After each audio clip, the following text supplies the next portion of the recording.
Halos 1 milyong pisong halaga ng iligal na droga ang nakumpiska sa 2 tulak ng iligal na droga matapos magsagawa ng anti-illegal drugs operation ang mga otoridad sa Barangay Malabago, Badyan, Cebu.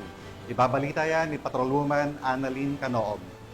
Aabot sa mahigit 1.7 million na halaga ng illegal na droga ang nakumpiska ng mga otoridad mula sa 2 suspect sa sinagawang bypass operation sa Barangay Malabago, Badyan, Cebu noong ikadalawa ng Agosto sa taong kasalukuyan. Kinilala ni Police Captain Jerwin Mark Batong, officer in charge ng Badyan Municipal Police Station, Cebu Police Regional Office. Ang 2 suspect na sina Alice Randy, 51 anyos, at alias Tata, 50 anyos, na kapwa residente ng Badyan, Cebu. Batay sa ulat ng pulisya, banda alas 8:20 ng gabi na kinasa ng mga otoridad ang nasabing bypass operation na nagresulta sa pagka-aresto ng mga suspect at pagkasabat ng isang medium-size at large-size heat-sealed plastic sachet ng nilalang shabu na may kabuuang timbang na 255 na gramo at may standard drug price ng 1,734,000 pesos, green pouch, bypass money at isang ADV na motor. Maharap ang mga suspect sa kasong paglabag sa Section 511 ng Article 2 ng RA 9165 o ang Comprehensive Dangerous Drugs Act of 2002 at kasalukuyang nasa kustodiya ng nasabing tanggapan. Mga igsoon kong taga-Badyan,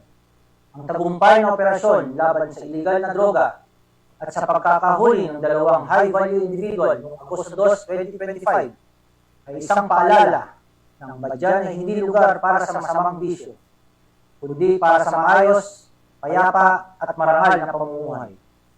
Huwag po tayong paninlang sa pansamantalang yaman na hatid ng bawal na droga. Ang tunay na tagumpay ay nasa pagiging malinis, mapayapa at responsableng mamamayan. Sama-sama nating protektahan ang kinabukasan ng ating kabataan at ang ating mahal na bayan.